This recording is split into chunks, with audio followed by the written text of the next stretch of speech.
First Sunitha గారు, of course she's very beautiful. మీరు అంతే కైండ్ అని కూడా అనుకుంటారు, బట్ బ్యూటీకి కైండ్నెస్కి ఎప్పుడు కూడా లింక్ ఉండదు.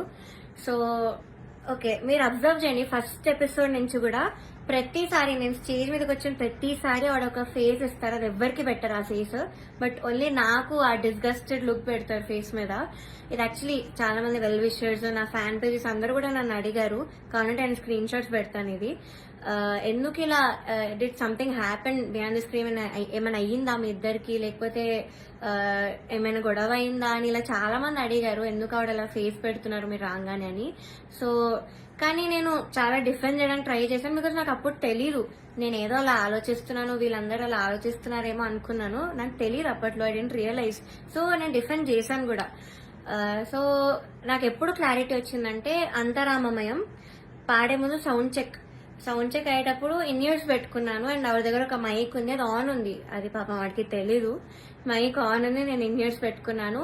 సో కీరవాణి గారితో ఇలా చెప్తున్నారన్నమాట, ఈ అమ్మాయికి అసలు హై రేంజ్ వాయిసే కాదు, హై పిచ్ రాదు, కానీ మేనేజ్ చేసేస్తారు, మీరు చూడండి, ఈ సాంగ్ లో తెలుస్తుంది చూడండి మీకు, అది ఇదని చాలా ఎక్కిస్తున్నారు సార్ కి. అండ్ అఫ్ కోర్స్ నాకు ప్రతి సాంగ్ కి ఆవిడ దగ్గర నుంచి నెగటివ్ కామెంట్స్ వచ్చాయి. అది మీరు నమ్ముతారు, జడ్జెస్ ఏదంటే అదే నిజం అనుకొని మీరు అఫ్ కోర్స్ నమ్ముతారు, ఓకే. బట్ అదర్ కంటెస్టెంట్స్ పాడేటప్పుడు I even give their names.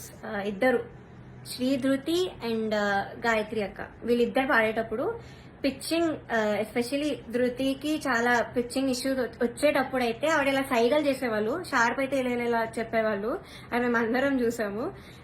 Gayatri అక్క కూడా షార్ప్ అయితే ఇలా కింద ఫ్లాట్ బాడ్ అని చెప్పేవాళ్ళు, మొన్న కూడా అయింది అది. సో అంటే నాకు తప్పు లేకపోయినా మీరు అక్కడ కామెంట్స్ లో చెప్తున్నారు, వీళ్ళు చేశాక కూడా మీరు అక్కడ చెప్పకుండా సైగలు చేస్తున్నారు. సో అక్కడ నాకు నా మీద ఎందుకో గ్రడ్జ్ పెట్టుకున్నారని కూడా అర్థమైంది.